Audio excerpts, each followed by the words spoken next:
பாருங்க பிள்ளைகள், உங்களுக்கு பின்னங்கள்ல மேலதிகமா 2 வினா விளங்கப்படுத்துறேன். அப்ப நீங்க இது மூன்றையும் ப்ராக்டிஸ் பண்ணுங்க. தேவைன்னா வாட்ஸ்அப்பிற்கு வெளியே கொஞ்சம் செய்து பாருங்க. அப்போ உங்களுக்கு இந்த பின்னம் எப்படி கொஞ்சம் ஈஸியா செய்யறதுங்கிற மெத்தட் புரியும். சரி, படம் வரைஞ்சா விளங்கப்படுத்துறேன். நீங்க படம் வரையாதவங்க ஓகே, நீங்க மற்ற மாதிரியும் செய்து கொள்ளலாம். அது எல்லாருக்கும் ஈஸியா செய்யக்கூடிய முறை ஒன்றுதான் விளங்கப்படுத்து.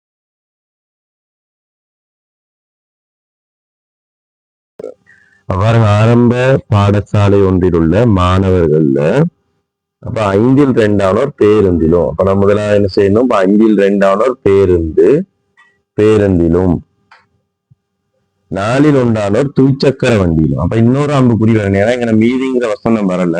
இதே மாதிரிதான் மேல இன்னொரு கேள்வியும் செய்தோம். ரைட். அப்ப துவிச்சக்கர வண்டியிலும் வருகின்றனர். பேருந்து மற்றும் துவிச்சக்கர வண்டி ஆகியவற்றை வருகை தரும் மாணவர் எண்ணிக்கை மொத்த மாணவர் என்ன செய்யணும்? அப்ப நீங்க இந்த இடத்துல இன்னொரு கோடு ஒன்று போட்டு வச்சுக்கணும், மீதி. அப்ப ஏன்னா இது ரெண்டும் போக அடுத்த மீதி இருக்கும் தானே. அப்ப முதலாம் கேள்வி பார்த்தோம்னா இந்த 2/5 1/4 கூட்டிக் கொள்ளணும். ஏன்னா 2 பாயிண்ட் இருக்காங்க.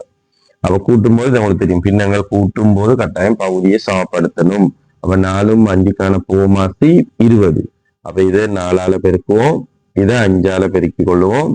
அப்ப நமக்கு 20ன் மேல் இது 8, 8ம் 5ம் 13 இப்படி வருது. சரி, அப்ப இந்த இடத்துல நீங்க மீதி எவ்வளவுங்கிறத எழுதி வச்சுக்கொள்ளுங்க.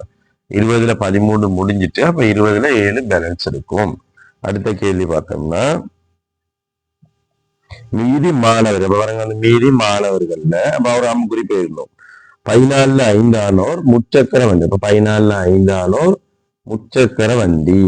சரி, அப்ப அடுத்தது முச்சக்கர வண்டி பாடசாலைக்கு வருகை தருகின்றன. இந்த அடுத்த லைன்ல நீங்க மீதி இதுல மீதி எழுதி வச்சுக்கொள்ளணும். இதெந்த பேலன்ஸ் எழுதி கொள்ளணும். அப்ப 14ல 9. சரி, அது கேள்வி பாருங்க. 2வது, முச்சக்கர வண்டிகளில் பாடசாலைக்கு வருகை தரும் மாணவர்கள் எண்ணிக்கையை மொத்த மாணவர்கள் எண்ணிக்கையின் பின்னமாக. அப்ப மொத்த மாணவர் எண்ணிக்கையின் பின்னம்னா யோசிக்க ஒன்றும் இல்லை. படத்துல பார்த்தா விளங்கு. இந்த படத்துல முச்சக்கர வண்டி இங்க இருக்கு. அவ இது ரெண்டையும் பெருக்கணும். அவ 20ன் மேல் 7ம் 14ன் மேல் 5ஐயும் பெருக்கணும். பாருங்க, ஒரு முறை 2 முறை, ஒரு முறை இங்க 4 முறை. அப்ப மேல 1 கீழே 8. அப்ப 1 8 தான் இந்த முச்சக்கர வண்டியில வரத்துக்கான பின்னம். அடுத்தது எஞ்சிய மாணவர் வேறு வகை வாகனம். இப்ப இந்த எஞ்சிய மாணவர் நான் போட்டு வச்சுக்கோங்க, அவங்க வேறு வகை வாகனத்துல வராங்களாம். அப்ப வருகை தருகின்ற அவ்வாறு வேறு வகை வாகனங்களில் பாடசாலைக்கு வருகை பெறும் மாணவர்கள் எண்ணிக்கையானது முச்சக்கர வண்டியில் பாடசாலைக்கு வருகை பெறும் மாணவர் எண்ணிக்கையிலும் அதிகம், 38 பேர் அதிகம். அப்படிங்கிறது என்ன விளங்கும்னா அதை வச்சுக்கொண்டு மொத்தம் கேட்பாங்க, இல்ல வேற கேள்விகள் ஏதாவது கேட்பாங்க வேறு. சரி, அப்ப நம்ம சிம்பிளா விளங்கெடுத்துக் கொள்ளணும். இதை விட இது அதிகம்னு சொல்லியிருக்காங்க. சரிதானே? வேறு வகை வாகனங்கள் பாடசாலை மாணவர் எண்ணிக்கையாக முச்சக்கர வண்டியில வரவங்களை விட அதிகமா. அப்ப முதல் பார்த்துக்கொள்ளுங்க, முச்சக்கர வண்டிக்குரிய பின்னம் கண்டோம். அதே மாதிரி வேறு வகை வாகனங்கள்ல வரக்கூடியவங்களுக்குரிய பின்னம் காணணும்னா என்ன செய்யணும்? நம்ம பெருசா மேல இருந்து யோசிச்சு அந்த கூட்டி கழிச்சு அப்படியெல்லாம் செய்ய தேவை. படத்தை பார்த்தாச்சு, வேறு வகை வாகனங்க. அப்ப இந்த லைனோட தான் வருது. இது ரெண்டையும் பெருக்குனா சரி. 20ல 7ம் 14ல 9ம் பெருக்குவோம். அப்ப ஒரு முறை இங்க 2 முறை. மேல பாருங்க, 9ன் கீழ் 40 ஆன்சர் கிடைக்குது. ரைட். அப்ப இதுக்குமான வித்தியாசம் தான் அந்த 38ங்கிறத விளங்கெடுத்துக் கொள்ளணும். அப்ப என்ன செய்யணும்? 2க்குமான வித்தியாச பின்னம். அப்ப 40ல 9 தான் பெருசு. என்னங்கன்னா ஒரு விளங்கும். 8ல 1 முச்சக்கர வண்டி பகுதியை சமப்படுத்துனீங்கன்னா 8ல் 40ல 5 கிடைக்கும். 5ஆல தானே பெருக்கும். 5 8 40 மாத்த. அப்ப 40ன் மேல் 9ல 5 போனா 4. அப்ப சுருக்கி எடுத்தோம்னா 1ன் கீழ் 10 வரும். இதுதான் பின்னம். அவன் சொன்ன பின்னமும் அளவும் தெரிஞ்சா என்ன செஞ்சிடணும்? சமப்படுத்தணும். அப்ப 38ன்னு போட்டோம். அப்ப மொத்தம் கண்டுபிடிச்சிடலாம். 380. சரி, 380 மாணவர்கள். கேள்வி என்னன்னு விளங்கெடுத்து கேள்வியை பாருங்க.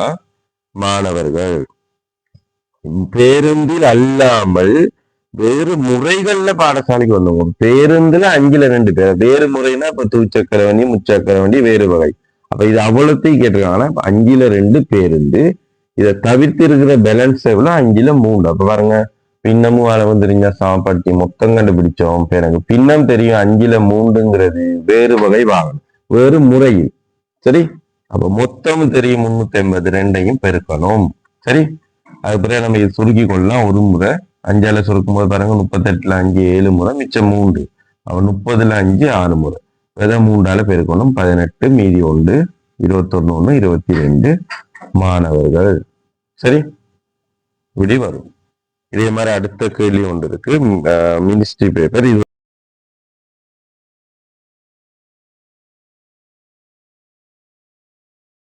குறித்த ஒரு நாள்ல தொழிற்சாலை ஒன்றில் உற்பத்தி செய்யப்பட்ட பொருட்கள்ல 5ல் 1 அரச துறைக்கும். சரி, அப்ப இங்க 5ல் 1 அரச துறைக்கும். சரிதானே? இதுல செல்ல மீதிங்கிற லைன் வந்தா நீங்க இங்க ஒரு அம்புக்குறி போட்டு அந்த பேலன்ஸ் எழுதுங்க. அதுல இருந்து திருப்பி அம்புக்குறிகள் போட்டு பேலன்ஸை பிரிச்சு கொண்டு போவோம். இப்ப இங்க நம்ம கரண்ட் கேள்வி இப்படி ஒன்று வரல. அரசு துறைக்குன்னு போட்டு கமாத்தாராங்க. 3ல 1 தனியார் துறைக்கு. அப்ப இங்க 3ல 1 தனியார் துறை. அப்ப உங்களுக்கு வேலைங்கன்னா இதுல மீதி இருக்கு. மீதி 2 விஷயம் தான் இதுல சொல்லியிருக்காங்கன்னா ஆனா மீதி 1 இருக்கு. இப்ப முதலாம் கேள்வி பாருங்க. இந்த 2 இல்லாம மிச்சம் இருக்கிற பகுதி. சரி, அப்ப மீதிங்க இருக்குல்ல, நம்ம என்ன செய்யணும், முதல் 2ஐயும் கூட்டுவோம். 5ல் 1ம் செய்த 3 கேள்வி இதே டைப் கேள்வி தான். பகுதியை சமப்படுத்தும். 15 போமாசிங்களே விளங்கணும். தெரியாட்டி செய்து பாருங்க. போமாசி பார்க்க தெரியாதவங்க. 15ன் மேல் 3 5 கூட்டம் 8. பேலன்ஸ் எவ்வளோ? அதுதான் கேள்வி. பேலன்ஸ் 15ல் 7. அந்த பேலன்ஸை இங்க போட்டு வச்சுக்கொள்ளுங்க. அதாவது படத்துல போட்டோம். அடுத்த கேள்வி பாருங்க. தனியார் அரசு துறை தனியார் துறைக்கு வழங்கிய பின்னர் மீதமுள்ள பகுதியில 4ல் 3 ஐரோப்பிய சந்தைக்கு ஏற்றுமதி செய்யப்படுதான். சரி, ஐரோப்பிய சந்தைக்கு ஏற்றுமதி செய்யப்படுதான். அப்ப உங்களுக்கு இதுல 4ல் 3 அடுத்த 1 வந்தோம்னா 4ல் 1 பேலன்ஸ். அதை எழுதி வச்சுக்கொள்ளணும். சரி, அந்த பின்னம் தான் கேள்வி. அந்த பின்னம் கேள்வினா 2வது உங்களுக்கு வேலைங்கண்ணா. அப்ப இது 2ஐயும் பெருக்குனால நமக்கு ஈஸியா ஆன்சர் கிடைச்சிடும். 4ல் 3. அப்ப என்ன சுருக்கம் இருந்தா சுருக்கணும் கட்டாயம். 7ன் கீழ் 20ன்னு ஆன்சர் வரும். இதுக்குரிய முழுவதின் பின்னம். அடுத்த கேள்வி, ஐரோப்பிய சந்தைக்கு ஏற்றுமதி செய்யப்பட்ட பின்னர் மீதமுள்ள உற்பத்தி பொருட்களின் பெறுமதி உதறது. அப்ப மீதமுள்ளனா இதுதானே, இது ஏற்றுமதி செஞ்ச பிறகு. அப்ப இதுக்கான பின்னம் பார்க்க என்ன செய்யணும், இந்த 2ஐயும் பெருக்கிக் கொள்ளணும். 15ல் 7 4ல் 1 சுருக்க இல்ல. அப்ப டிரெக்டா பெருக்கி எழுதிடும். 60ல் 7ன்னு வரும். இந்த 60ல் 7க்கான பின்னத்துக்கான அளவு தான் 2,10,000. சரி, அப்ப 60ல் 7 60ல் 1 எவ்வளோ? 7 பாருங்க, 21ல் 7 3 முறை. அப்ப 30,000 வருது. அப்ப 30,000 என்ன செய்யணும், இந்த 60ஆல பெருக்கணும். 6 8 18 1 2 4 5 0 இருக்கு.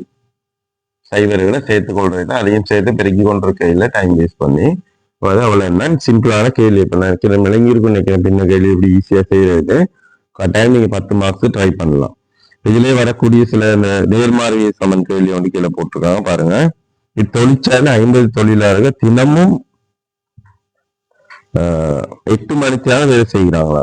குறித்த அதே தினத்தில் 10 தொழிலாளர் வேலைக்கு சமூகம் அளிக்கவில்லையாயின் அந்த நாளுக்கான தினசரி உற்பத்தியை நிறைவேற்றுவதற்காக மீதமுள்ள தொழிலாளர்கள் மேலும் எத்தனை மணித்தியாலும் வேலை செய்யணும். இப்ப முதலாவது பார்த்துக்கொள்ளணும். நம்ம ஏற்கனவே தனியா ஒரு கேள்வி வழங்கப்பட்ட நேர்மாறு வீத சமன்.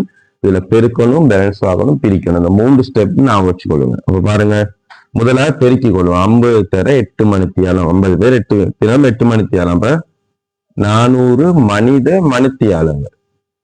மணித்தியாலங்கள் அந்த குறித்த வேலையின் அளவு. சரி, அதே தினத்துல 10 பேர் வேலைக்கு சமூகம் அளிக்கல. அப்ப 40 பேர் தான் வேலை செய்யறாங்க. அப்ப 40 படி அந்த 8 மணித்தியாலம் வேலை செஞ்ச எவ்வளவு வேலை முடியும் அப்படின்னு யோசிச்சா 320 மனித மணித்தியாலங்கள் வேலை முடியும். அப்ப பேலன்ஸ் வேலை பாருங்க எவ்வளவு, 80 மனித மணித்தியாலங்கள் வேலை இருக்கு. அப்ப பாருங்க பெருக்கிறோம், பேலன்ஸ் பார்க்கிறோம். அடுத்த என்ன செய்யும், பிரிப்போம். இந்த ஐடியா நான் வச்சுக்கொள்ளுங்க. அப்ப அந்த தினத்துல தினசரி உற்பத்தி தினசரி வேலை நிறைவேற்றும். அப்ப இன்னும் நமக்கு 80 மனித மணித்தியால வேலை நமக்கு பேலன்ஸ் இருக்கு. இதை 40 பேர் தானே இருக்காங்க, 10 பேர் தான் வரலையே. அப்ப 40 பேரை வச்சு கொண்டு முடிக்கணும்னா மேலதிகமா எத்தனை மணித்தியாலம் வேலை செய்யணும், பிரிச்சா சரி 2 மணித்தியாலம் 2 ஹவர் வேலை செய்யணும். அப்படின்னா கேள்வி கொஞ்சம் ஒழுங்கா பார்த்துக்கொள்ளணும். மேலும் எத்தனை மணித்தியாலங்கள் வேலை செய்ய வேணும். அப்ப பாருங்க, மேலும் 2 மணித்தியாலங்கள் வேலை செய்யணும். மணித்தியாலங்கள் கடைசி ஆன்சரை கொஞ்சம் தெளிவான அளவீடுகளோட எழுதி விடுங்க. ரைட், இது பின்னங்கேள்விகள் இந்த நேர்மாறு சமன் விஷயங்கள் எல்லாம் கிளியரா விளங்கெடுத்திருப்பீங்கன்னு நினைக்கிறேன். சரி,